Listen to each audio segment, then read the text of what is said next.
when you understand how you're going to help someone and who you actually want to help, it's just about going out and finding people and finding out if it has legs. Offer it for free.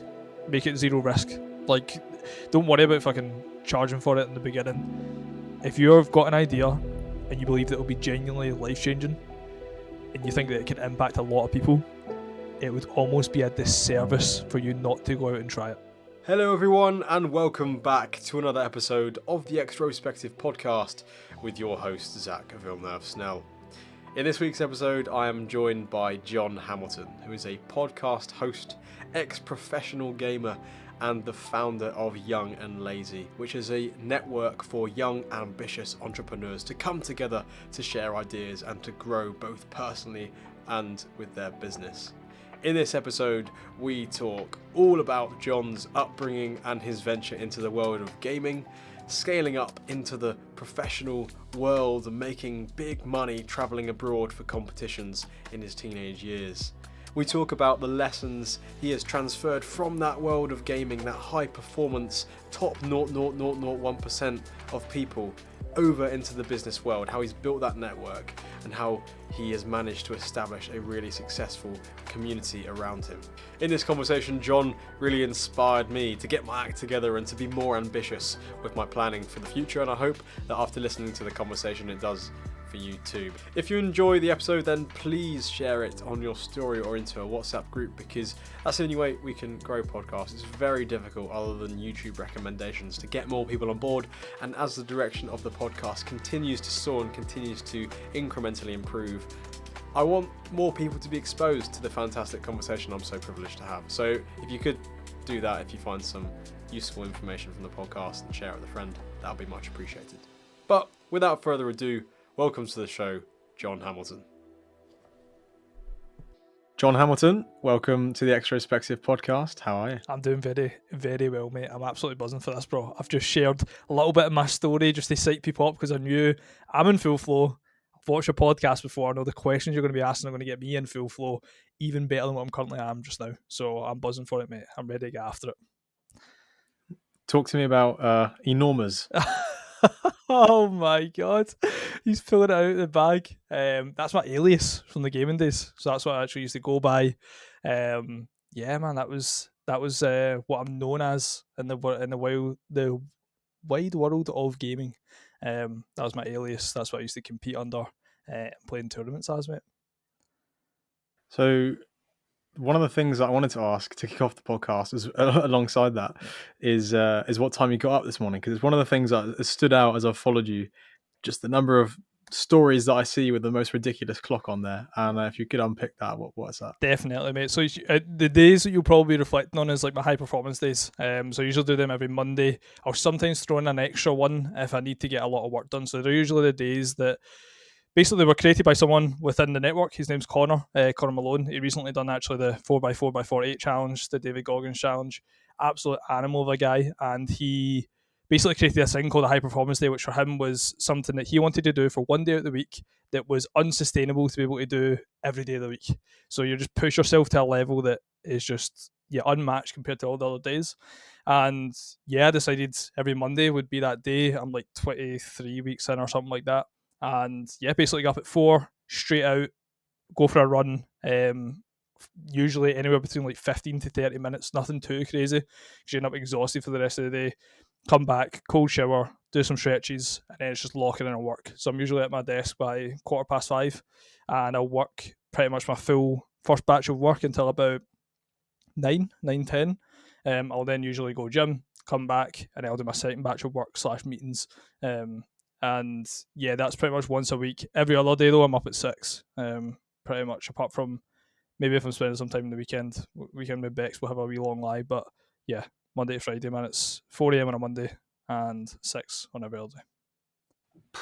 Do you find it's hard to like get into the flow of that? Because obviously we can talk forever about circadian rhythm and like winding down and like breaking that with like a screeching alarm at like whatever it is, like 3:55 in the morning. Like, do you struggle with that? I don't really, mate. It's an interesting conversation, man, because I think I've actually just started tracking my sleep through Sleepwatch, through my Apple Watch, and my circadian rhythm is the one area that is performing the least. Like it's pretty bad. It's like 64% optimized, it says on the app. So I know that it's not great when you have that one day in rotation, especially if like I'll maybe stay up a bit later on the weekends, or maybe get up a little bit later on the weekends, and then I'm straight into like a in bed for like 9 on a Sunday evening, and sleeping for 10, then up at 4. It definitely fucks that up for sure.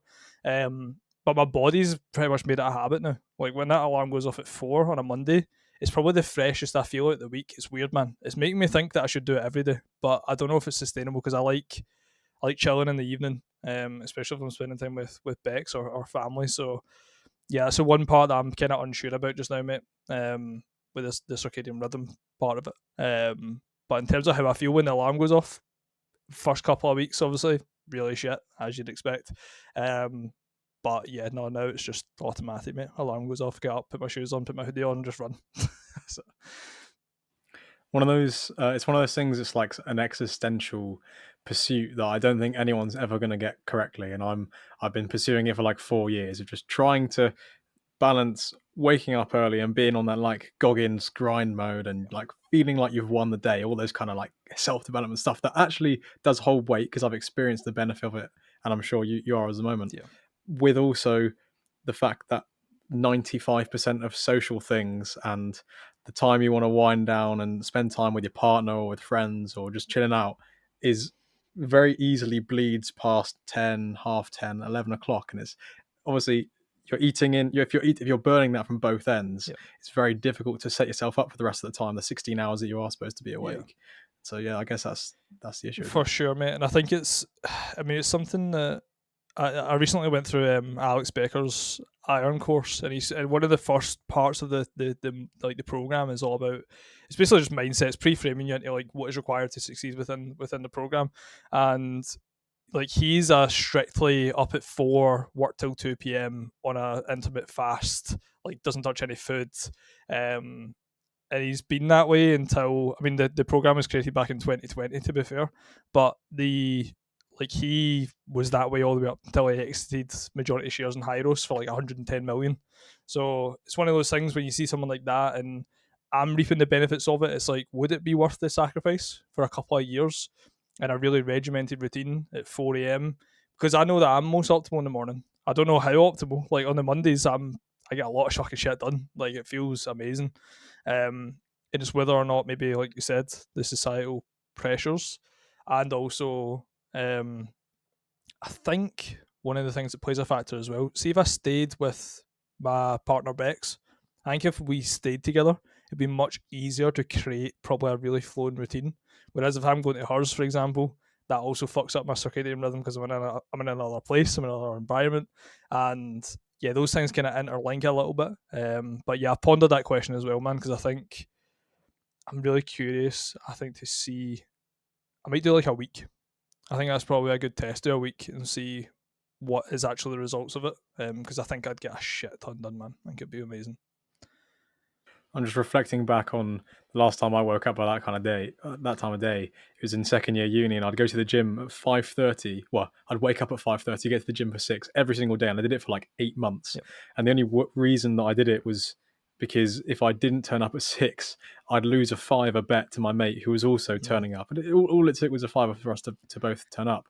But I think I convinced myself that it was great and I was being productive, but actually I was only operating at about 60 or 70% the rest of the day. I was tired, I was yawning, I had to take probably more breaks, couldn't get into the kind of flow state that you mentioned right at the beginning of the Mm. podcast. So I think it's obviously trying to find that balance. And as you've said, doing it on a Monday, at least you can taste the flavor of it and get stuff done on one day. Yeah. And I know we're all trying to like work this stuff through. But you mentioned obviously you're waking up that early, you're getting stuff done. What is that stuff? What is it that you do? I mean, majority of the time, especially on a Monday, now is just working on the business. It's removing bottlenecks within Young and Lazy. It's ensuring that the business is running at its optimal state. One of the things that I think I put in one of the answers to one of the questions you sent through is that I moved into more of a new role within the company, which is that I am operating more as a visionary, which is someone that works on bigger ideas, bigger projects. Sets the culture in the right direction, creates the vision for the future, works on big relationships, builds a bigger brand. That's one of the parts of it as well for us. And I think that is slowly shifted now to like me fully being set in that. So on a Monday, it's usually wake up. What are some of the experience? So on every Friday, for extra context, every Friday we do like a week, like an audit of the week. You know, what went well, what could have gone better. We then take that what could have gone better, and that just flows really well into the bottlenecks in the Monday, where I'll identify them, remove them. If there's no bottlenecks to be removed, I'll start working on basically the kind of longer term vision of things that need to be put in place. As of recent, without the nitty gritty stuff, we're building a high ticket program. So a lot of my time's going into that. We're also working on a new client acquisition strategy because we've grew the business, which is Young and Lazy, which is a network of high performing young entrepreneurs. We've grew that organically through word of mouth. I sign through my own pipeline alone 2.7 clients a month on average over the last 18 to 24 months, and that's just completely organic. No like outreach, no fucking like nothing essentially that is actually there. Whereas we've been working very heavily over these last few weeks to create a proper system for client acquisition that isn't just my organic leads.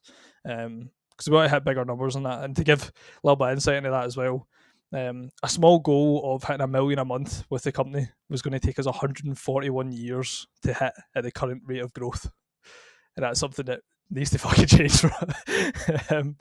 Yeah, 2 lifetimes is not fast enough, bro. So yeah, that was something that we discovered through a conversation with a mentor. But yeah, hopefully that can answer your question. I think the listeners can probably already get a sense and piece together the pictures, the kind of analytical and kind of gaming brain that you have when it comes to forecasting, projecting, like breaking things down. Obviously, you're running a network, bringing people together, and the way you were talking about the morning routine as well.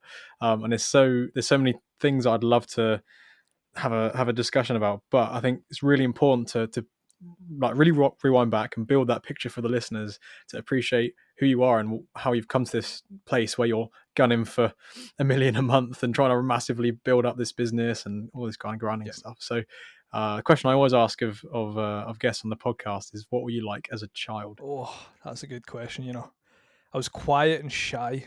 I think my mum would say that I was definitely quiet, shy, very introverted by nature. Love football though. Like that was my kind of safe haven, I guess. I would play, for example, like all day every day if I could. We had a foam ball in the house, for example, in my grand's house that I would just kick about all the time. I had the ball at my feet constantly. So yeah, that was a massive part of my childhood.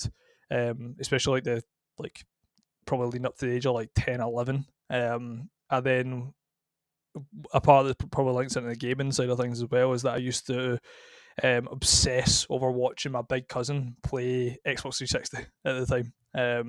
That was where the kind of obsession with gaming I think started. I used to go to my grand's every Friday, and I would pray, I would beg my mum to let me stay for 2 days so I could just watch my big cousin Daniel play Gears of War at the time that was a game. And yeah, I would just lay in the top bunk and I'd just watch him all day. It was so mad now I reflect on it because I was just watching someone else playing. I wasn't even playing myself. So yeah, obsessed with football, obsessed with gaming, pretty introverted and shy. Yeah, I'd say that's what I was like as a child for sure. Where do you think the obsession comes from? Obsession with football and in gaming or anything. The fact that obsession translates to lots of different domains and continues to probably help your success, right? But Yeah, where do you think it comes from? it's a good question, mate. I think it comes from pursuing things that make me feel like I'm very good at leaning on things that really make me feel good. And I think I've been able to channel, like, I was, I always say this, I was so fortunate to be able to play games for a living, for example.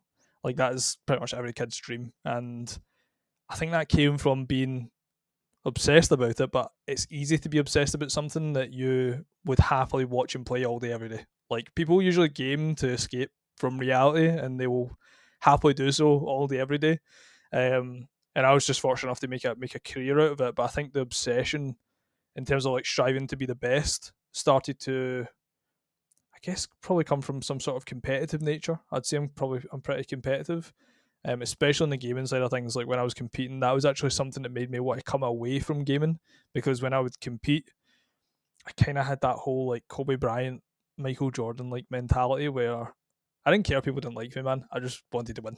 And I think I'm yet to find out where that actually comes from, because I don't really, nothing really springs to mind, man. Like my mum's not super competitive. She's probably the person I've spent most time with. My gran's probably the other person, and she's super supportive. You know, she would do anything for me. And I didn't necessarily have any competitive figures within my life, but I think it definitely stems from me leaning on things that I enjoy and then just wanting to be the best at them. And I'm not sure where that wanting to be the best actually comes from, or if it's just human nature. Do you think there's a blurry line between, especially in the context of gaming, at least from my experience and people I've known, between obsession and addiction? And would you ever say that that was something that you ever considered? Oh, I mean, the fact that I said it was like an escape would probably indicate on the line of like an addiction of some sort. When I think about obsession, though, I think about things that I would do outside the game to become better. So when I wasn't playing, what was I doing? When I was sitting eating my lunch, for example, do I have someone else that's an incredible player on my TV watching them? Like all these little things that kind of sync up, where it's like when I think about obsession, I think about finishing practice at 10 p.m. and sitting and shooting 1,000 bots to ensure that my aim is the best that it possibly can be. That's not something I enjoyed. I didn't enjoy doing that. I would stick on some Dave or some sort of music in the background, and it would usually take me about an hour and a half. And then afterwards, if there was other people, floating about, also practicing, also doing the same stuff as me, we'd hop on and we'd watch our own VODs or our video recordings back of our gameplay throughout that day. They're all things to me that like heavily to obsession as opposed to addiction. I think if you're just playing to play and you're just playing like 12 hours a day, I think that's where I'd draw the line between being addicted to something and being obsessed. Because you have a specific target in mind that you're shaping your life towards, as opposed to just numbing yourself to the experience of life, right? Yes, Like you've actually got a target, as opposed to I guess the stereotype of someone who might be addicted to that kind of thing. for sure. I realize we've delved like straight into conversation without like explaining the broader context. You've mentioned on previous podcasts and online that you started playing professionally at like 14 Call of Duty, or at least entering tournaments and things. So Yeah. what's that all about? How did you even get that good, and what did that journey look like? Well, I mean, a lot of that comes from one of my closer friends, Jack, once again, one of the things that stemmed into me like creating the network, for example, which is Young and Lazy, stemmed from the fact that majority of the things that I moved into that created really good results stem from a friend or someone being like, "You ever checked out this? Have you ever thought about doing this? Or have you ever thought about looking at life this way, or just different perspectives?" And I think, yeah, it definitely stemmed from watching my big cousin play from the age of 5, of course. Watching him play, watching how good he was, at a completely different game, of course. And then when I got my first Xbox at like 10 or 11, it probably was like an addiction. I'd probably like just wanted to play all the time. And that natural level of addiction probably led to starting to be really good at COD because I was playing all the time. I was putting in the reps, and it got to a stage where in public matches, which is just like for context for any of the listeners, public matches is like what everyone plays. So it's like there is no skill requirements, there's no money on the line. Everyone just plays that level.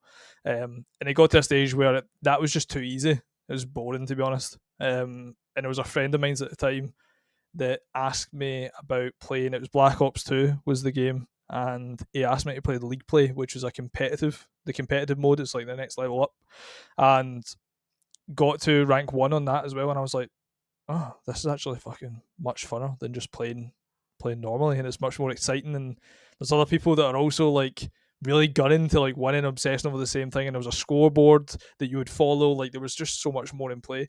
And then eventually at that point, my friend Jack came to me, and he was playing competitive Call of Duty at the time. He was playing this thing called Game Battles, and they basically just asked me, which for context for the listeners again, next level up. Like each thing I mention is just next level up, and probably explaining those levels.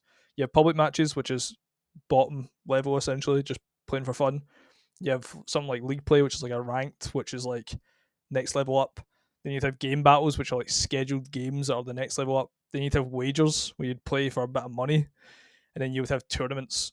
and then you would have LAN tournaments. So you'd have tournaments which you just play online in your house, in your room, and then you'd have LAN tournaments where you'd basically get flown out or you'd pay to fly out and play at the top level. So you pretty much just go through that whole process. So I naturally started in the ranked kind of setting, had a close friend who was already in the game battle setting, and he was like, "Look, man, you should definitely get involved in this." And I was like, "Cool." And we became so obsessed with it, mate, that he would come over at my house every Friday and he'd bring his whole setup, and we'd just sit in my room back to back.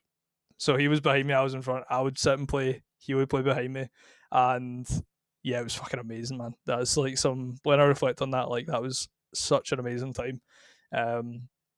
So yeah, definitely originated from my close friend Jack. Went to my first event at LAN tournament, the top level. Went to that when I was 14. Went to Birmingham for that. My gran drove me down. That was a fun experience. Yeah, what did they make of all this? I was so lucky, man. My mum and gran were so supportive. My mum used to curfew me, funnily enough. She used to turn off my internet at 10 o'clock when she went to bed. And then as soon as I got my first check through the door, $180, mate, I'll never forget it, came through the door. She was like, "Is this real?" And I was like, "Yeah, man." I was like, "Let's go to the bank. Let's put this in." I don't even think I had a bank at the time. I think she had to put it in hers and just give me the cash. And yeah, as soon as it went through, she was like, "Okay, you play as much as you want. This is your like part-time job. Like, if you're making money from it, I can't stand in your way." And yeah, they just became incredibly supportive. So for my birthday, on my 14th birthday, my gran offered to take me to this event. So she would take me. She would pay for like my hotel and my accommodation, and she would drive me down. So she drove me and Jack down, my other friend, and that was my birthday present, man. And we came. So it was a UK kind of only tournament, European tournament, and at that first event we came top 16, which is basically like 16th out of like 70 plus teams, and that was like really good for like a 14-year-old at his first event. So that kind of just set the tone for moving on and doing some other cool stuff as well. Yeah, reminds me of speaking to Suhit Amin. You probably know him actually. When he's building his business and trying to do all this stuff alongside school, because it's not something that I don't think many kids do. They've got this like side hustles, doing all this stuff. So what were your friends and stuff thinking? I know you mentioned you were introverted, or were more of your friends and colleagues online? Most of my like proper good relationships were online. Like some of my closest friends, even now, were online. I think Jack, who obviously was an in real life friend, I spent most of my time with him online playing games. Like that's how we built such a good relationship. Most of my friends definitely growing up were all online, and then at school, it's kind of like taking the piss out of until they started liking COD, and then they just wanted me to play with them all the time. That was kind of the transition, and I don't like hold anything against that because it was new, it was different, it was quirky, it was something out with the realm of like normal. So yeah, I actually kept it under wraps. I've got quite an interesting story. I don't think I've ever spoken about this on even my own podcast or any other podcast. So basically when I was 16, the Call of Duty brought in a rule where you couldn't play tournaments unless you were 18. So for 2 years, I basically was like couldn't play anything, like couldn't play any competitive tournaments, and that was obviously brutal because I was like, well, how, like this is like my shit. This is what I want to do. So I couldn't do anything. There was like a little backstreet tournament in fucking Paris that was like under 18s could play. That was the only tournament I think I went to when I was like 17, I think, during that time frame. But I couldn't do anything pretty much until I turned 18. And when I was 16, I decided to go and play another game, which was called Destiny. And within a couple of months, I became so nuts at that game that people would pay me to carry them. Basically, like I'd go on a little thread and I'd be like, it was like characters, I'd done all mine for the weekend. If people were wanting to pay me to do theirs, then I'll happily do it. And I basically just created like a big, huge list of people that I really enjoyed playing with. And it got to a stage where they wouldn't even pay me. I'd just do it because I just love playing the game. And it very much got to a stage where those individuals started saying, you need to start creating content around this. You need to go on YouTube. I've never seen anyone like you. I hadn't really ran into anyone in Destiny because it was quite a small game at the time, but it was just starting to get a bit trendy. So I started creating some YouTube content. So I started recording it on my PlayStation, put it up onto YouTube. I created a different alias. It was called Arizos. That was my name.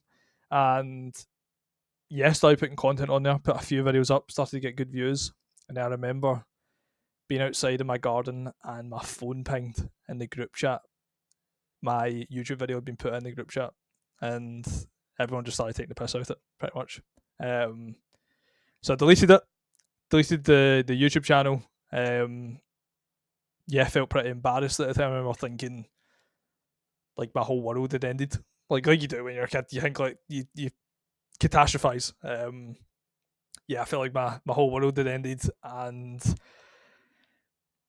yeah, it's probably a small regret of mine because I was just on the cusp of a game that was just about to blow up. There's some big, streamers and YouTubers on there now that I probably would have been part of that if I'd just done my own thing and not listened to other people's opinions. But it's like as a kid, you think the world's going to end if you don't listen to the more popular people or whatever. You don't conform. Whereas I wish I just had the mindset I had now.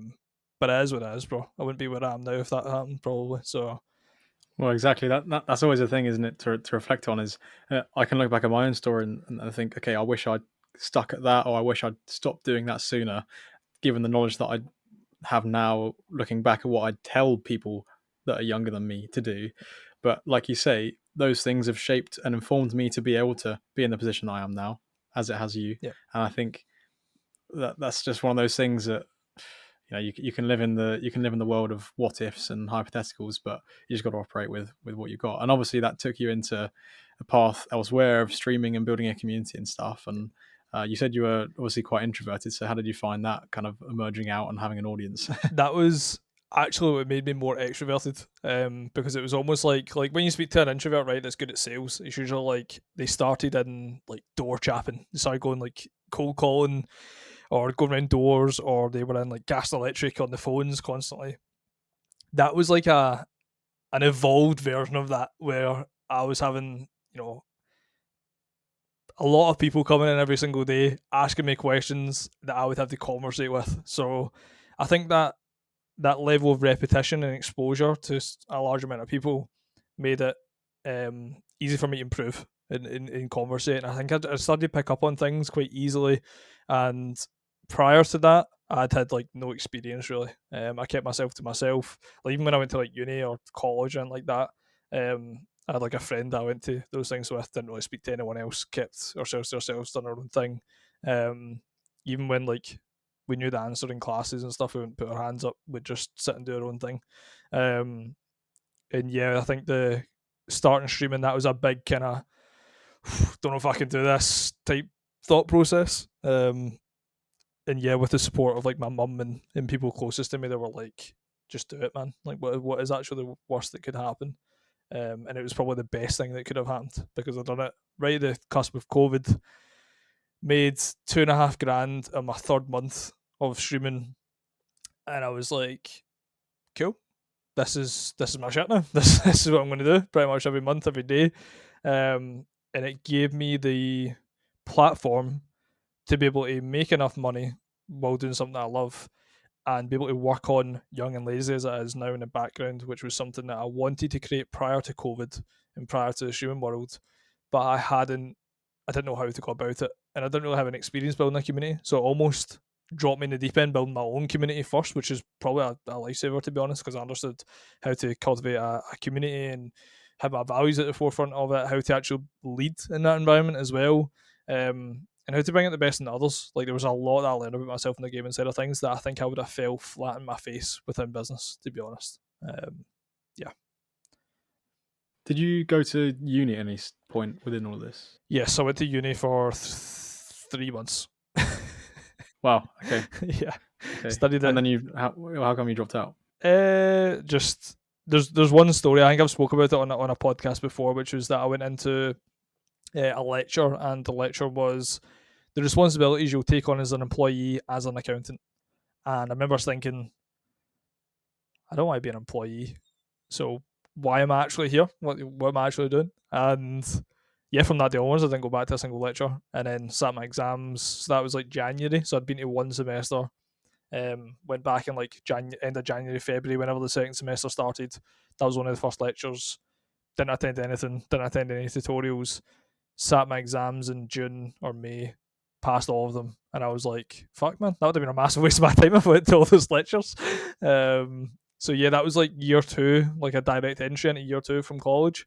And at that point I basically just decided, I was like, well, I've passed my year 2, so if all goes tits up I can go back if I really want to, but never been back, don't plan on ever going back.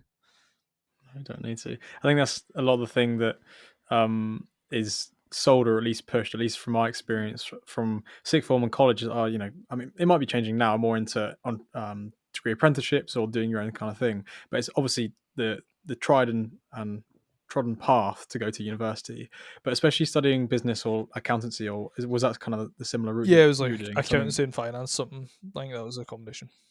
It's one of those things that, like, you can learn it in a textbook. You can study the history and practice of how to make money in a business and how to count things and do tax returns and stuff. But realistically, you're going to learn and have a much quicker and harsher feedback loop by going out in the real world and repeatedly failing and repeatedly seeing no as an answer. And obviously, like, either working within a big four firm, like I have a friend called Finn, he's just finishing now, like into his 5th year of KPMG. Obviously, like, you're in the experience, getting paid and learning, or even like just doing your own thing repeatedly and building a business. Obviously, two slightly different things, but I think going that path and repeatedly falling on your face, learning and going again is way more progressive than being stagnant and going out and like partying every weekend and just being on your phone doing nothing. And still, even if someone does all that thing, as you demonstrated, you could still pass exams without turning up to any stuff. So it's kind of, yeah, for sure, bro. I'm big on the philosophy of failing fast. Like, I think I've been probably more exposed to that even more recently. But it's like, look, man, in business, you come up with a new offer, a new promise. You go into a specific niche, run paid ads for fucking 2 to 4 weeks, find out if the promise has legs. Okay, it does have legs. Awesome. Are they going through the funnel? Yes, they are. Are they watching the video sales letter? Yes, they are. Are they booking calls? No. Okay, cool. What part of that needs fixed? Probably the VSL. Okay, go back and improve the VSL. Are they now booking calls? Yes, they're booking calls. And that is all coming from me being willing to, say, spend like $1,000 on ad spend.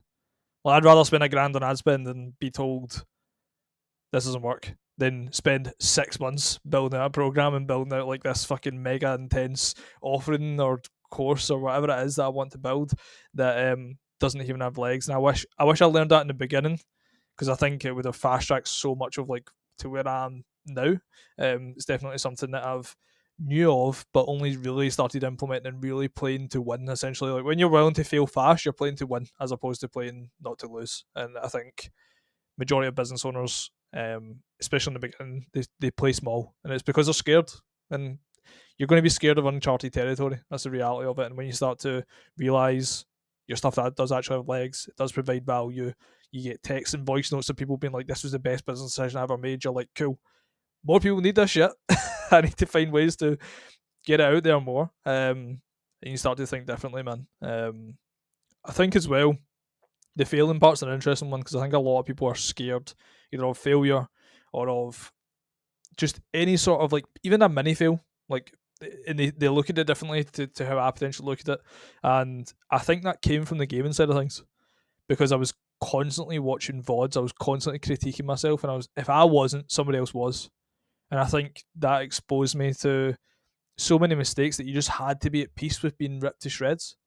So I think you almost like coming into business for me, it was like I came in with the expectation that I was going to get ripped to shreds. And I think that served me incredibly well, for sure.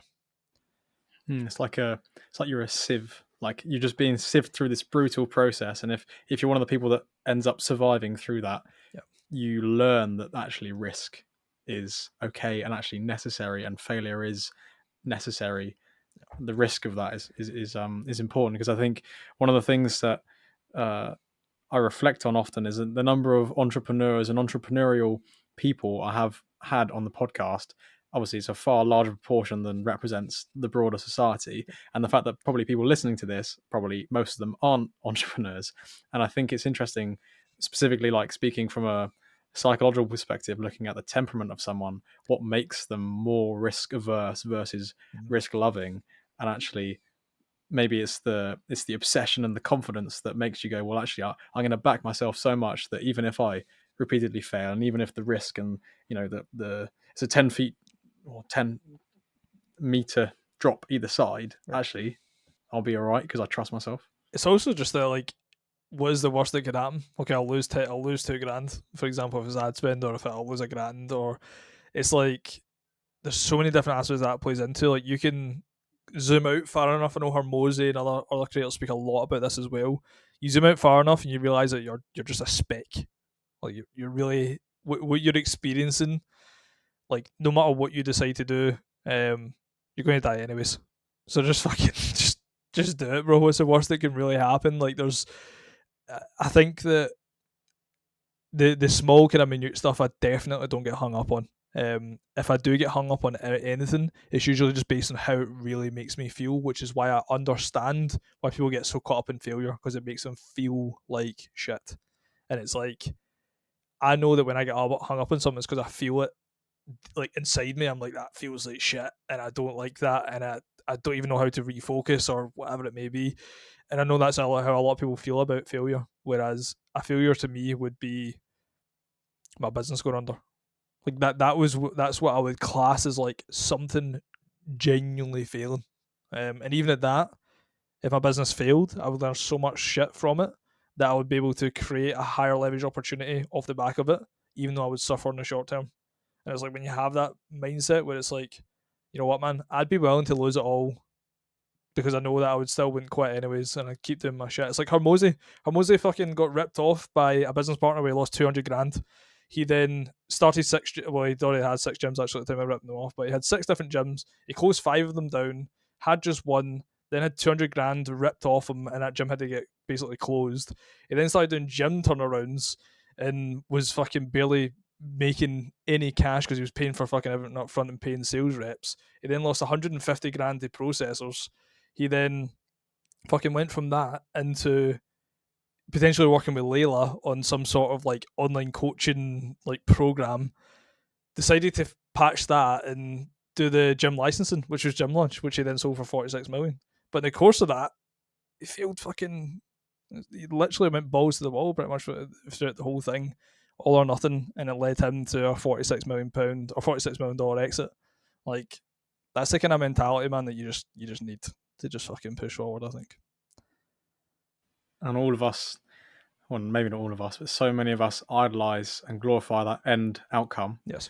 And they don't see the fact that they probably wouldn't have wanted to have experienced the turbulence that led to that, and also the lack of guarantee. Because, you know, as much as there's a great success story there's also a degree of survivorship bias where actually there's probably, in alternative universes, a number of other Hormozis that went through all that and didn't have that $46 million sale. Facts. And so it's understandable as to why people are more risk averse, because they're like, oh, I don't want to go through all that stuff. But actually, you can't then sit there and go, oh, you know, that person's successful, and then blame some scenario or circumstance, and actually they're just not cut out for it. Yeah.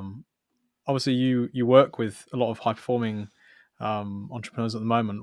And you've mentioned Young and Lazy. You've mentioned a little bit about what it is, but what was the motive to actually dabble in that? Obviously, you've described that you'd got to a decent place with the streaming, but then you wanted to build this stuff kind of alongside. What was the motive for Young and Lazy?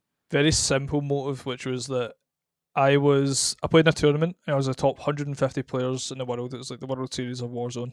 And when I done the maths on it at the time, it was 100 million active players. It came in at, I was 0.00 to like 6 zeros, 0.1% of players. And I was like, if I was that within any other higher leverage game, like business, for example, I would be a billionaire right now. And I basically just took my skills that I had at the time, which was I knew how to build a community and I knew how to be a magnet to high performing individuals, because I was already a high performer technically to get to that stature. And naturally, when you get to that stature, it's very easy to attract those types of individuals.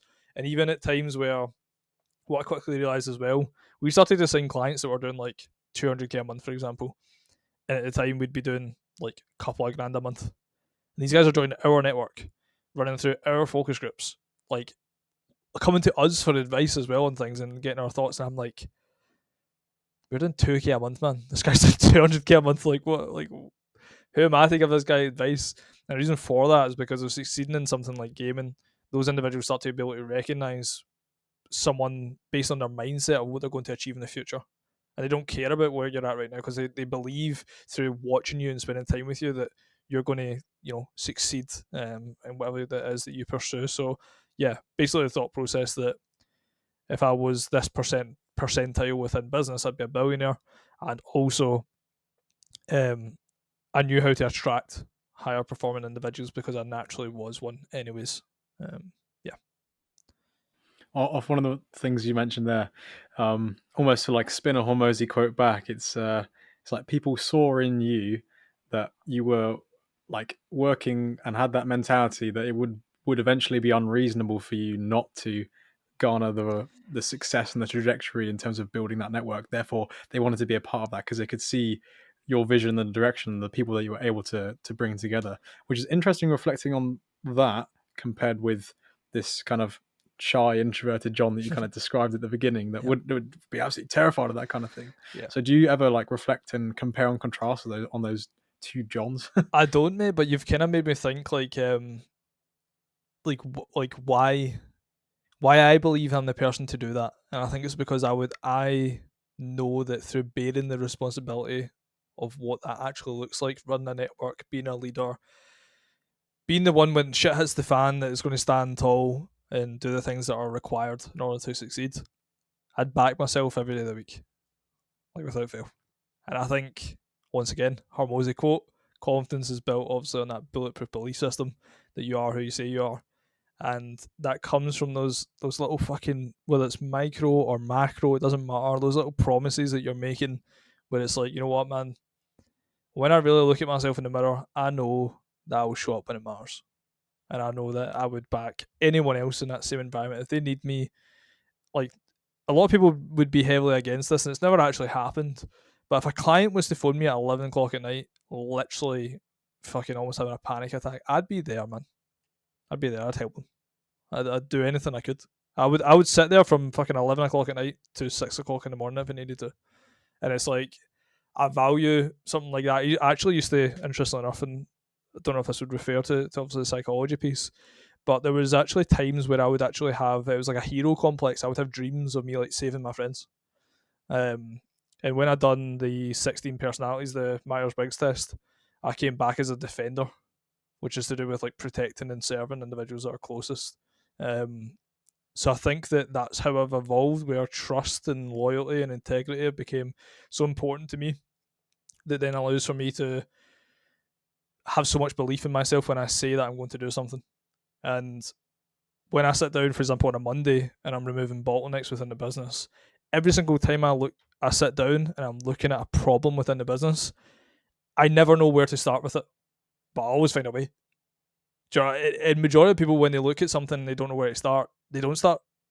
But as I'll sit for hours and put my fucking lo-fi music in the background and just put my phone on like a timer to make sure that I don't lose completely track of time for a couple of hours, and I'll sit it behind me on my books and it just out my peripheral, and I'll just lock in and I'll find a solution. On Monday, for example, I worked for 2 hours from 5:15 to 7:15, and I removed 3 bottlenecks within the business that were pretty big issues that needed solved. But yeah, I think it stems from those couple of things for sure. And I think leaning more into that introverted self, like I know I've almost fought it or developed a more extroverted side of me, but I also know that me sitting down and locking in on working on the business and improving things is really where I'm most optimal. And I know that because see, if I have 5 calls from 9 until 2, I'll be knackered, man, by the end of it. But if I work from 9 until 2 on the business and improving things, I'll be fine. And the trait introversion isn't so much how loud or quiet you are, it's where you charge or expend your energy, right? Yeah. And you've been able to reflect that and move your, the outgoing side of you to be more balanced, so you're able to engage in conversation and bring people together, but also actually when the door's shut, the timer's on, everything kind of, the lights are kind of, it's a kind of a spotlight, and you're just there working, just you and the computer.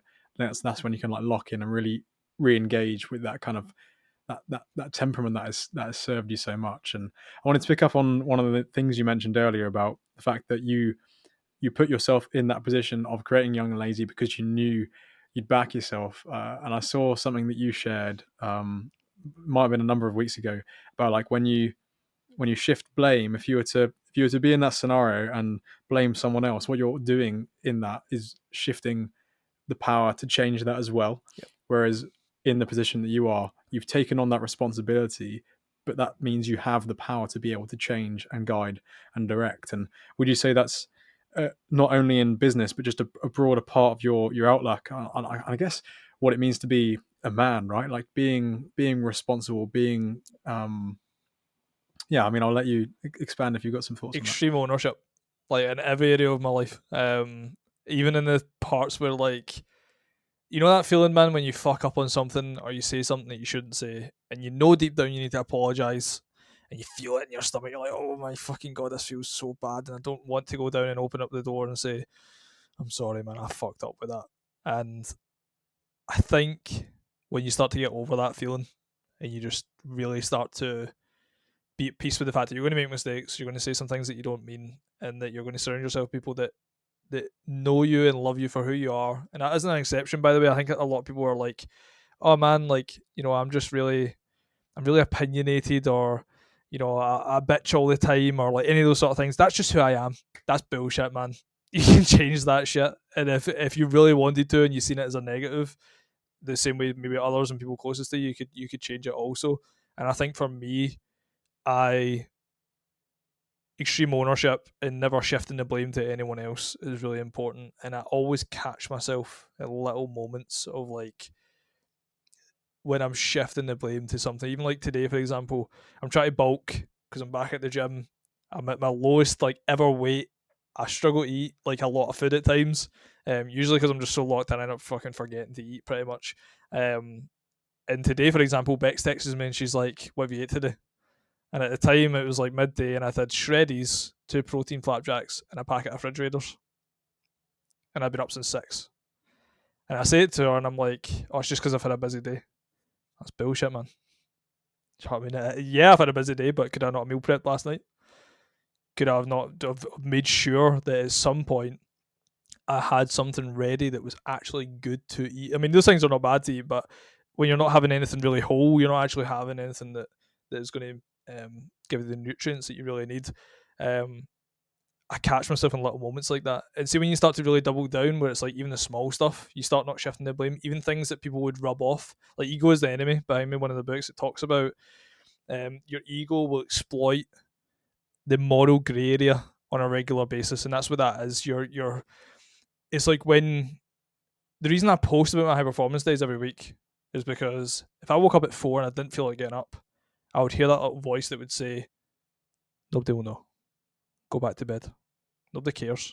And the reality is, right, nobody actually cares. Nobody actually gives a fuck whether I get up at 4 and go out a run. And I think that it's important to know that and still do it anyways. And see that confidence I was talking about earlier on, that comes from ensuring that I always do the things that I say that I'll do, and I don't shift the blame. And see, when you start to niggle out all those little micro things, like even I had this conversation with Connor, who created the High Performance Day. There was one weekend just a few weeks ago that I said I was going to get all my work done by 12. And the reason for that was because I was going for lunch at 1. Lunch got rescheduled. So I didn't finish my work till 2. So that's 2 hours of a gap. And it didn't matter because I still finished my work, but it mattered to me. And I text Connor, I was like, Connor, I'm pissed, mate. I'm pissed at myself. Do you ever have this feeling, or am I a fucking psychopath? Like, do you ever have this feeling where you just wasted 2 hours because a deadline was moved or something was just moved out of the way, and you thought, you know what, man, I've just got some more free time. And you're nodding your head. I feel like you heavily relate to this, I'd imagine. Right. Parkinson's law, and like when work is placed under constraint and those constraints are changed, and then you just allow yourself the time to do it is the bane of my life. I think it's because, like, obviously when I was kind of a student and then trying to balance podcasting and work and seeing people, and like you're putting yourself, you're kind of putting your own little like time blocks in Google Calendar that you're holding yourself accountable to, which is obviously, it's very hard compared to the imposition of like going into an office and being in there from 9 till 5, like actually having to do all that yourself, as you've probably experienced. But it's just one of those things that a lot of the time for podcast prep, if I give myself a couple of hours, it will take a couple of hours, but I can easily do it in like 45 minutes if I was actually like laser focused and just like doing all the research and trying to build things together. And yeah, no, it's definitely something I've related to, and it's interesting you say there about when something's moved as well. You just kind of extend the time. You kind of go on your phone a little bit or whatever, and it's so relatable. It's fucking brutal, man. Because I think if you start to slip down that slope, especially when you hold yourself to probably such high standards, that even like when you still complete it, you just took an extra 2 hours, and the rest of your day, like on my Saturdays, for example, they're always free afterwards. Like I go for lunch and I'll go for dinner and I'll spend time with family. But I'll usually work up until like midday, and yeah, see the amount of times that's moved, man. And I've still just, you know what, man, I'll put something on in the background while I work, for example, and I'll just distract me. And I'm like, why did I even do that, man? I should have just locked in for like a couple of hours. I've been done, and I could actually sat and chilled or spent time with my family or my gran. I mean, something so much more valuable. So yeah. I want to ask a different question off the back of kind of related to confidence, but it's just in you building all these businesses, at some stage you decide to, okay, it's a good idea to build a personal brand alongside. One of the things I've seen you talk about is the fact that you sent over 1,200 or probably even more than that now, personalized video messages on LinkedIn. And to me, that sounds like a hell of a lot of confidence that people are going to reply, and a lot of resilience to just ignored messages and like knowing who to reach out to. So like, what on earth gave you that inspiration and idea and confidence to be able to just go in blind? Because I'd be terrified of just sending loads of those messages, right? it's mad, you know. I actually never even looked at it that way, to be fair. And I think that probably comes from the confidence of being on camera every day with gaming, like streaming. I think that exposure, like I was live 5 to 10 hours every single day on camera, where like that was just me, man. Do you know what I mean? I was just live every day. So camera was probably where I was like most comfortable. That's probably why I went into podcasting and stuff like that and creating content. But it actually came through accountability. I had a coach at the time. She had a non-negotiable, which was that you had to speak to 5 new people every day. And I fucking hate texting, mate. Like, I hate being on my phone. And her whole like method or methodology was that you had to speak to 5 new people and have 5 conversations. And what I realized was that with the conversations, you're basically wanting them to see who you really are or see what you're really all about and then try and help them. And what I realized was when I get in front of camera, people are able to see who I really am in a really fast space of time. And if I'm not their cup of tea, they'll just click off and they won't reply. I just saved them a shit ton of time. I saved me a shit ton of time. And if they are anything like me, like I don't censor myself either. Like I'll swear, I'll joke around, I'll anything that I find like interesting, I'll bring into the video message where you know I'm unapologetic with myself, and I do that for a reason because it's repel marketing essentially. Like you would know yourself, and I think yeah, doing the video messages, I was almost just trying to find people that were like me, and I knew that was few. I thought that was few and far between, but actually turns out there's quite a lot of people like me. So that exposed me to that. I'd done it originally, and I was sending 100 a month, so 5 a day, 25 a week, 100 a month. And in the beginning, I was getting like a 50% reply rate, and then it dropped down to about 30%. And then I was like, shit, man, what am I doing wrong? And I sat like I would with game and stuff, sat and watched them all back. And it was interesting because I now have a rule book for these video messages, which is that very simple rule book. Nothing about me, all about them. That's all it is. I don't talk about myself, what I do, my name, nothing. Just all about them. And one of the things actually, when the reply rate dropped down to 30%, one of the things that happened was that I kept saying, and I can't wait to hear about your goals. Like, even though it's personal to them, it's like a loaded question. People think as soon as that's mentioned, they're thinking, oh, this guy wants to find out my goals so he can sell with me or some sort of shit like that. So when I took that out and I just doubled down on this all about them, nothing about me, the results got even better. And the average reply rate now is, I think when I last looked at it, it was 82% for this year.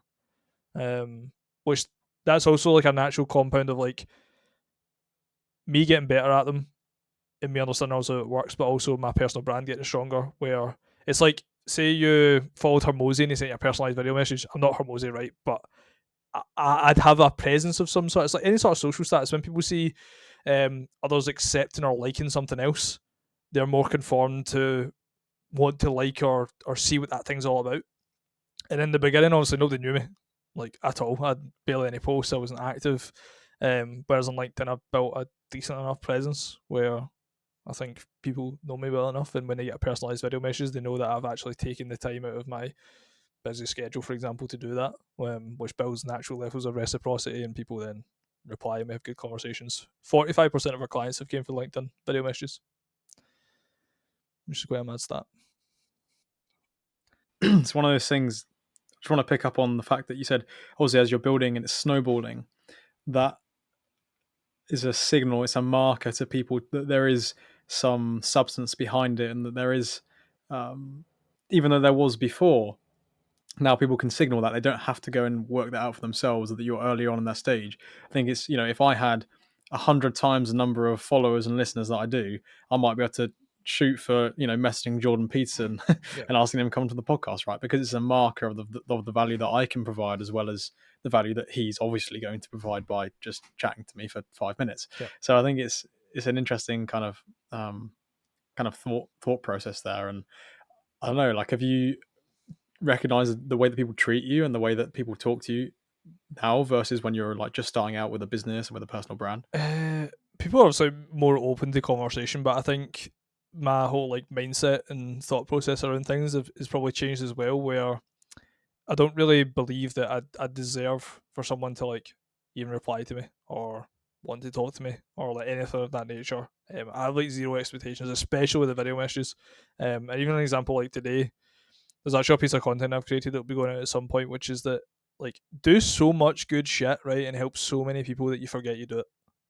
Like I think that's so. If you were to live by that, man, oh mate, like I live by that now, and like I love the thought process of just doing good shit because I want to do good shit and helping people. And even today, I went to there's like an RBS accelerator thing in Glasgow, and it was like 10 other young entrepreneurs that were there. Ended up speaking to this awesome guy. His name was Hamza, and he's running like a performance coaching business for athletes. And he really struggled to explain it. So I just sat with him for probably like half an hour or something, and we just got really clear on what it was he'd done, what the mechanism was of how he delivered it. Then started explaining to me he'd never heard of like Hermosi's $100 million offers, so I ran him through the full value equation, started breaking down examples of how he would improve that. And like I do that, if I leave that room and I never speak to him again, well, I don't care because I've helped someone. I've helped someone move forward. And interestingly enough, when you start to do those things, people start to want to work with you. They want to talk to you. You start to realize that, shit, man, this guy actually has quite a lot of good shit to say. And if I spent more time with him than 20 minutes at a desk with 10 other people, and it was just one to one, imagine what I would get from him. It's like where Hermosi always stuff's free. It's like, imagine if you paid him. What would he do, man? Do you know what I mean? Yeah, it's what Dan Coe says. Make your free stuff better than other people's paid stuff. It's so true. 100%, mate. I completely agree. And funny enough, that Hamza actually, we spoke afterwards, and he wants to join the network now. And it's like little things like that naturally happen, but you don't do it because of those little things. You do it unapologetically because you want to help other people. That's the important thing, isn't it? Having like a consistent giving basis, and then that will serve you wherever you are in life, and also ultimately has the purpose of serving people in the end, because you believe that if your work and your mission is to serve people as well, like the Young and Lazy network is serving, then it's like, okay, why would I want this podcast to grow? Well, it's not necessarily a selfish thing that I want this podcast to grow, because I think the podcast provides value that I want to get delivered to people. So it's kind of like you've got to just give, and obviously at some stage you make enough to to make a living for yourself and do well, but that's never the purpose of it. Yeah. It can never be the purpose. I completely agree, mate. I think that you can. I think Hormozy is definitely an example of that. Even just recently, as someone that lives so true to that, to the point that like he's bringing out a second book, this $100 million leads, and I'm low key like scared for that book to get into the realms of millions of people, because it's going to be so fucking valuable that information is naturally going to become a commodity, and what obviously people do with it will be based on how quick they are to take action. It's like a new game of Call of Duty coming out. It's like everyone gets to play the same game, but who's going to rise to the top quickest? Who's going to become the best quickest? And it's going to be a race to the top with something like that. And the reason it scares me so much, I think, is because he fucking is so like he provides so much value that I know that book's going to be bonkers, man, and everyone's going to be, doing what's in that book, and it's going to be so valuable, and help people move forward. And that's what that notion, that thought process, that he's providing something that's going to be 99p on Amazon as an audiobook that is going to change the whole business game completely. And it's like he's doing that for nothing, man. And all I think about is like, if I get to 1 million profit a year, I wonder if Hormozy will work with me. Do you know what I mean? It's like I'll give it a fucking I'll give him 50% of the business just now. I'll give him my 50%. Andy can just own the other half, and I'll just work with it, because it's mad the value he gives for free, for sure. Off the back of that, do you think that there's a? I'm just trying to work out how to word this. That's actually stumped me. So there's been a broad overview in this conversation about like high performance and like really pushing and really grinding. And obviously you've come from a background of streaming 10 hours a day, and like you've really trying to work through those things. And you're saying that with this new book, it's going to be like a race to the top, and there's going to be people obviously spending hours and hours and hours like trying to learn and implement and fail, and like obviously it's he who learns fastest will prevail, essentially, is what one of my friends says. In that discussion, do you think there's room for balance and sustainability and all this stuff about like ethical business practice and making sure you're not burning out and overstressing yourself? Because it's a conversation that I continually have with myself and with other people about, balance is incredible, but I'm still convinced that for a period of time, like whether that's just the beginning, and then people that talk about balance are just, they all have stories of where they were grinding. It's like, well, you wouldn't be able to talk about balance if you haven't grinded at some point. Do you think that there is room for sustainability and balance when it comes to that? Or does, in terms of like 40-hour working week versus someone just going full gas for a short period of time and maybe burning out, but maybe actually that's what's required? I think you decide where the marker is of balance. Like, say if it's like a balancing act as such, like you can decide where the marker goes of like how much is one side like lifestyle things outside of business and how much is actually business, and like you make the rules on that. And I think you'll make the rules, like for me, I made the rules based on me burning out. Like I now understood where my markers were, like where it was needed and what that actually looks like. And I think that too many people give unsolicited advice around balance. It's going to be maybe a controversial thing to say, man, but I hear it all the time, man. It's like I put up a post, for example, on LinkedIn about 25,000 hours, because that's how many hours I put in a COD. 25,000 hours and 2.7 million mistakes away from being a billionaire. I better get to work. That was the post. And I had a couple of people comment on it, being like, surely we can lower the time window of that, or lower the time on it, or do you not think that this is like unhealthy? Or it was like, for all they know, I could fucking love it. That could be my play. I could be obsessed to the point that I'd rather do that than anything else. And a lot of the time it feels that way. It just gets to a point where your brain starts lagging a little bit, and you start to feel like, you know what, man, some time just watching a movie with Bex sounds pretty good just now. And it's listening to those cues as well, man, and like really fucking understanding like, when is it actually that you need a break, and when are you just taking a break because that's when society tells you. It's like when it has 5 p.m. Like we're recording this just now, it's 6:10. Majority of people finish work at 5, and then they'll come home and they'll do nothing, and they'll just chill, and that'll be an aspect of them recharging or their life balance, whatever it may be, their work-life balance. Whereas I think, see, when you strip all the kind of societal pressures around balance and you just create your own rules and you just live so much of a happier life. I feel like I have as well, and I'm fortunate enough where I don't have anyone in my life that gives me pressure or imbalance either. Whereas I think a lot of people do. People have partners that are like, you work too much. I don't have a partner like that. They'll maybe have like mums that care so much about them that they don't want them to work too hard. I kind of have a mum like that, but I think a lot of the times when she says it, she knows me better than I know myself, and I get that. But yeah, I think that kind of external pressure, man, is what causes people to believe that they can't work as much as what they actually want to. And I think I became way more at peace with that. I've leaned more into it. More of the people that I've looked into, mentors I've worked with, people that are like Gary Wilson, for example, in the pod. He's been so fucking kind to help me with so many different things since being on the podcast. Like, that guy is a fucking workhorse, man. An absolute workhorse. And he exited a company for 2 mil at 23. And from the age of 14 onwards, when I was sitting obsessing over gaming, he was obsessing over SEO and paid traffic and all this other stuff.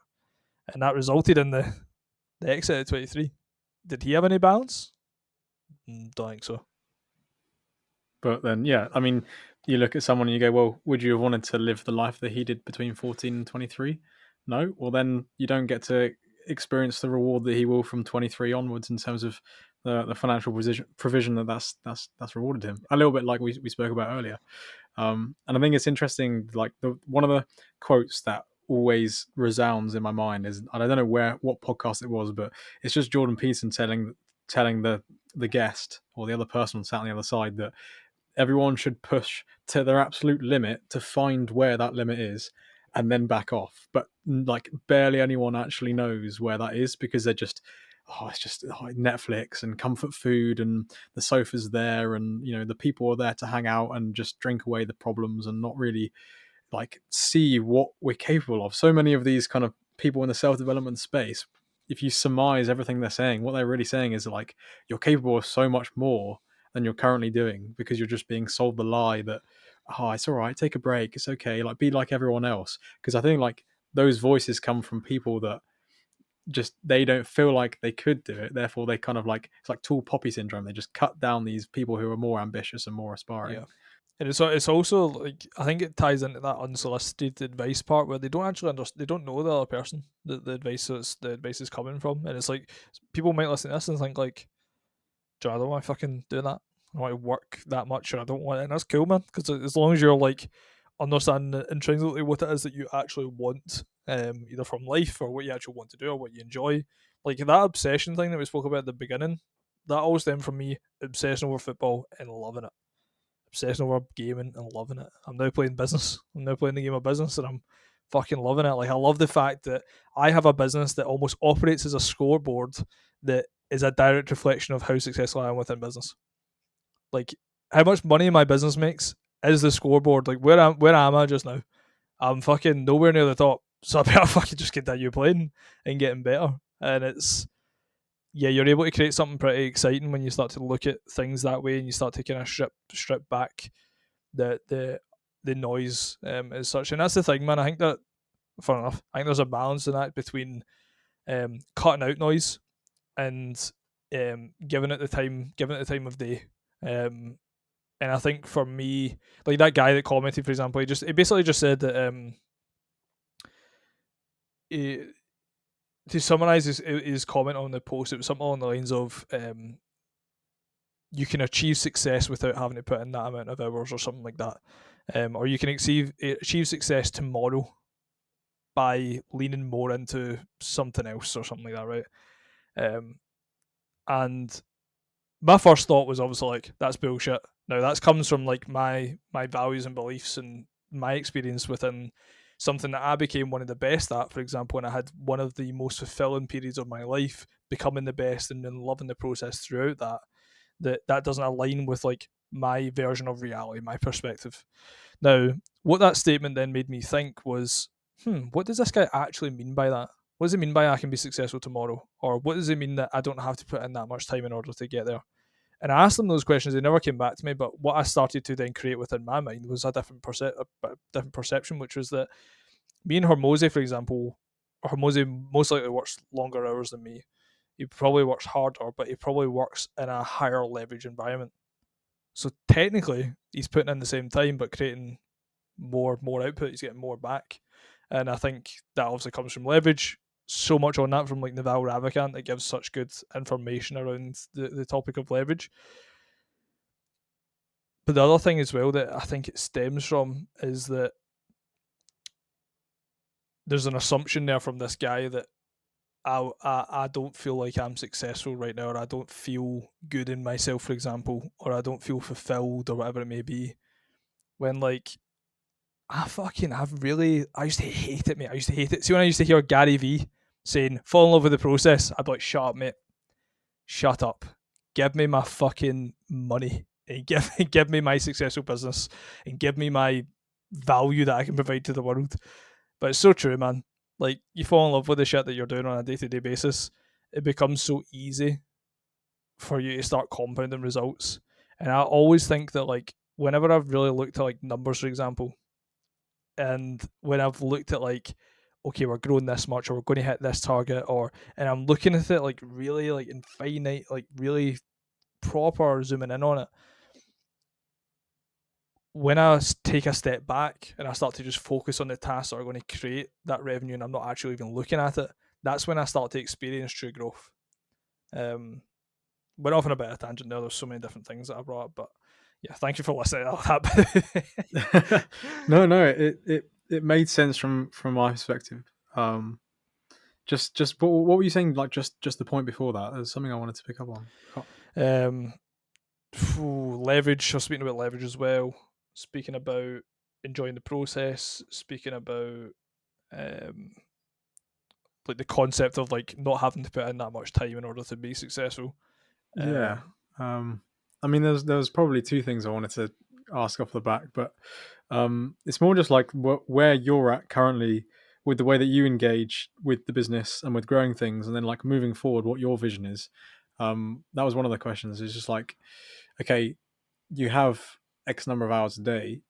Are you looking to scale that back and increase the leverage, or keep it the same, keep the leverage, or like what's the vision with what you've got currently going on? So we've got to a stage now where like the business is really time lean. Like our delivery time's pretty minimal on a weekly basis in terms of like a consistent weekly basis. And my delivery time has become even smaller now that this new role that I've moved into as a visionary. So our delivery time is about 3 to 4 hours a week. So we have so much time out with that to work on the business.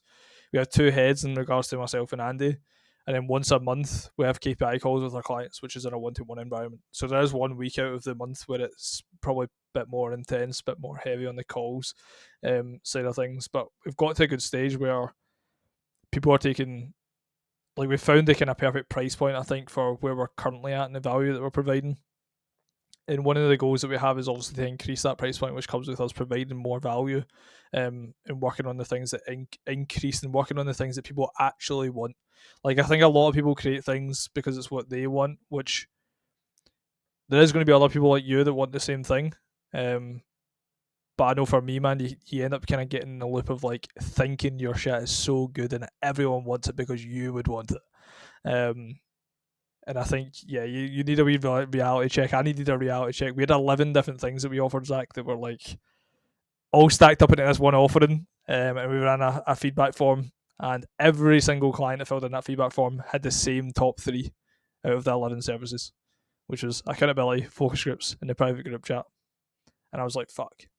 I'm doing workshops. I'm bringing in big speakers. I'm bringing in guests. I'm bringing in all this extra stuff, man, and people don't even want it. And I'm kind of creating this thought process that they really do because I would really want it. And the mad thing is, when I strip all that back, my delivery time like quartered pretty much, and people got more value. It was fucking mad. So yes, now it's about creating stepping more into the role of being a visionary within the business and leaning more on my strengths, leaning more on the whole working on the business, locking in, really leveraging like my own strengths and actually bringing them to the table, more than what I ever had before. It's also about bringing out the best in Andy and Jack, that I work with. I want to be a leader that brings out the best in them and has them enjoying, loving, thriving when running the business and helping it move forward. And Andy has went into more of an integrator like role, which is more focused on delivery and actually improving the business as a whole. And excuse me, he is someone that I've seen like thriving over these last few weeks since moving into these new roles. And I think it's my job and responsibility to ensure that I bring out the best in those around me. So yeah, in terms of what I'm working on just now, it's very much that. There's some other things as well, like we do quite a lot of coaching within YNL naturally, and I'm currently going through like a 6-week program that improves my coaching ability as a whole, my line of questioning. Definitely had some limiting beliefs around there as well that I needed to strip back in a way, and there's nothing better than being questioned on that, being coached on that. Try to think if there was anything else, mate. Nothing else coming to mind.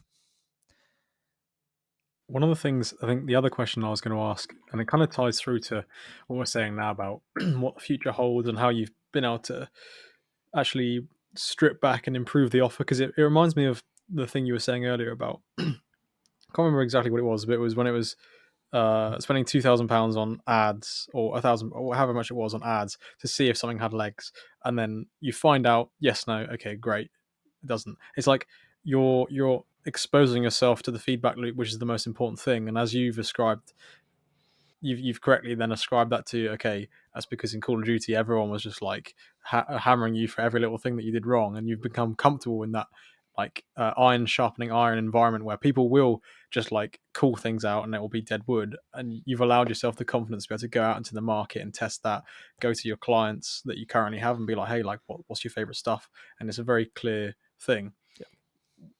Amongst all of this and amongst scaling back, and this question might not be that much related to what I just said, but I just thought it'd be interesting to tie that together. Like in all of this, where do you think you place your identity and your worth? Like, is it in what value you provide? Is it the kind of partner that you are? Is it, where do you think that is? It's a broad question, not just business. It's an interesting question, mate, because it's something I've battled probably a good bit with, which is that I will naturally attach my own identity to how successful the business is, or how it's growing, or how I'm feeling about it. Like every now and again, I'll get this little feeling of like, and I've learned to not. It's not something that I want to remove, because I think that it's something that, and this insecurity that I'm referring to, is that I get this little niggling thought that like everything's going to go to shit. Now, that thought, when it surfaces, brings things into the forefront in the thought process. It's like, well, cool, why do I think that way? Okay, this client's left because of this reason. Okay, is it something that we can fix? Of course it is. Okay, cool. What sort of things are going to be put in place? And a lot of the time as well, that insecurity will be like completely unwarranted. That thought will be unwarranted, but it's also something that is created. I guess it's created this kind of thought process of always improving what I'm actually currently working on or running through. I feel like I've digressed away from the question. Can you remind me what the question is? Where you place your identity Where I and place my value, identity. where that is. Yes. So when I've had this thought multiple times, which is that I don't want to have an incredible week, have our highest revenue month, and then off the back of that, take my gran for dinner, go out for a lunch with Bex, buy the people closest to me some presents, like those sort of things. I don't want to not do that when things are bad within business. I want to just be me. And it's something that I've been continuing to work on. And I think it comes from the obsession piece where I probably attach a large amount of my identity to that and how I'm feeling about that. And it's something that definitely needs some work, mate. Because I definitely, when a business isn't doing as well, or it's not growing, or there's maybe some problems internally, I definitely feel like they can consume me, which then has a negative impact on my identity as a whole. To kind of bring things to a close, we've described that you obviously work with a number of entrepreneurs, and if there hasn't already been tons of value and like nuggets of information that budding entrepreneurs or people who are curious haven't already heard during the course of the conversation, in the position you are now, how would you outline very simply to someone listening that maybe has an idea how on earth you begin to like turn that into a reality, and yeah, what's the process? Fuck. I mean, the steps I would take to actually creating something that is just an idea is understanding, like, and don't get too caught up in the paralysis by analysis stage, but really understanding what it is that you're actually wanting to deliver, understanding how it's actually going to help someone, and what that process actually would look like. When you understand how you're going to help someone and who you actually want to help, it's just about going out and finding people and finding out if it has legs. Offer it for free. Make it zero risk. Like, don't worry about fucking charging for it in the beginning. If you've got an idea and you believe that it will be genuinely life changing, and you think that it could impact a lot of people, it would almost be a disservice for you not to go out and try it. Like, go out, man. Fucking find those people that you think that it could impact. Be honest with them, man. Like, say honesty as well at the forefront. Like, look, man, I've come up with this idea. I love what you're doing. I love X, Y, and Z about everything that you've got going on. I think this would really help you, and I just want to offer it for free. I don't want any money or nothing. We'll have a weekly call or a weekly session or whatever. If you've got the time for that, like, I would love to be able to deliver that. And very quickly you'll find out if it's got legs, if it impacts them or not. Yeah, that would be my advice, man.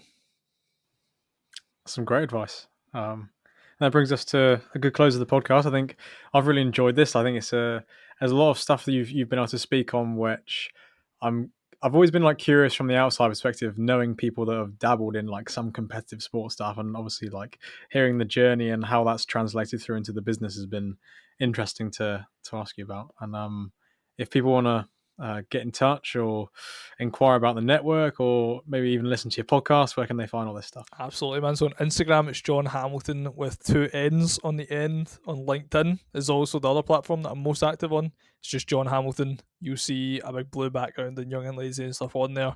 Feel free to connect with me on there. And in regards to the podcast, we're on Spotify and YouTube. We're under the name Young Entrepreneurs Network. We did want to change that, but there's not really any other options to change that still captures that your kind of younger audience. On that podcast, we bring on guests that are high-performing young entrepreneurs that have done ridiculous shit within business, pretty much. They come on, they share their lessons, they share a tremendous amount of value. It's always about my role as a podcast guest, similar to what Zach has just done there, which is incredible, is really putting the individual on the other end in the spotlight and being able to ask questions inside the mind of the listener. And I think, yeah, you can find that on YouTube, you can find that on Spotify. And if you want to reach out in general, man, always happy to shoot the shit, talk about some interesting topics. Feel free to drop my message on Instagram or LinkedIn. Cool. Thanks for being on the podcast. And thank you for having me, mate. It's been awesome.